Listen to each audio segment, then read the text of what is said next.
इन ब्रह्म ऋषियों के संतान ब्राह्मण कहलाए और इनका एक ही कार्य था, समाज को सही दिशा देना। तपस्या इनके जीवन में विशेष होती थी। ये भोगी नहीं होते थे, तपस्वी होते थे। इसलिए आपने कथाओं में सुना होगा अनेक बार, एक निर्धन ब्राह्मण था। कथा कहाँ से शुरू हुई है? एक निर्धन ब्राह्मणी थी या एक निर्धन ब्राह्मण था। इसका मतलब यह है कि जितने ब्राह्मण हैं ये सब तपस्वी हुआ करते थे, अक्सर गरीब हुआ करते थे। गरीबी इनकी लाचारी नहीं, इनकी तपस्या का एक अंग था।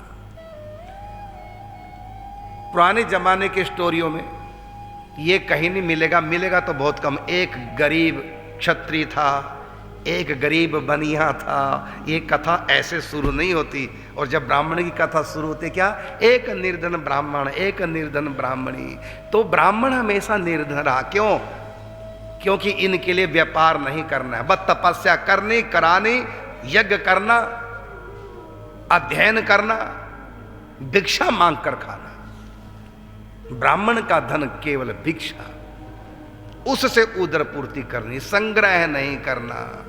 तो ब्राह्मण के लिए तपस्या बहुत आवश्यक थी, क्योंकि तपस्या से ही ज्ञान अर्जन होता है। कहा ना, श्रद्धावान लभते ज्ञानम तत्परा संयतेन्द्रिय। श्रद्धावान लभते ज्ञानम और तत्परा संयतेन्द्रिय।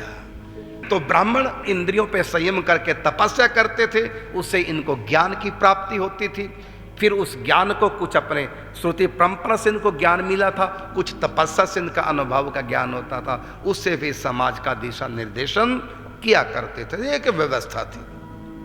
और देश को सुरक्षित रखना जिनके हाथों में जिम्मेदारी होती थी वो क्षत्रिय कहलाए।